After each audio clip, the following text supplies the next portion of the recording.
नमस्कार पिला माने वेलकम टू रीतियासु किड्स एजुकेशन। आज आम द्वितीय श्रेणी हस खुशी पाठ 4 हई हो समुदी या आम पढ़ा। आस आरंभ करवा। द्विपहर बेला होता है। हनु बैद खटरे शोई समुदी गधिया कथा तार मन पड़ा।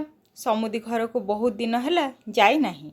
भाविला समुदी घर आड़ू बुली आसीब। समुदी घर को गला। द्वार रे ठक ठक कला। गधिया धीर स्वर रे हाँ कहला। ठक ठक शुणी द्वार खोलिला। हनु बैद ता मुह देखी पचारिला, कौन होइछि समुदी? तुमर मुह सुखिला दिसुछि।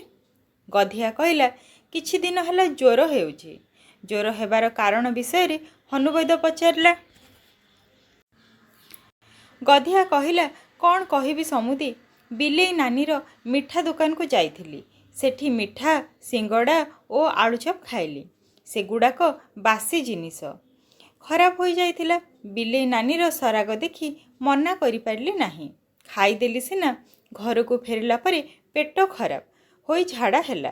ता परठु तो ज्वर, सेथिरे आगरु थिबा श्वास रोग बाहरी पड़िला। भारी धैंसै लागुछि। हनु बैद सबु शुणिला। औषध देला।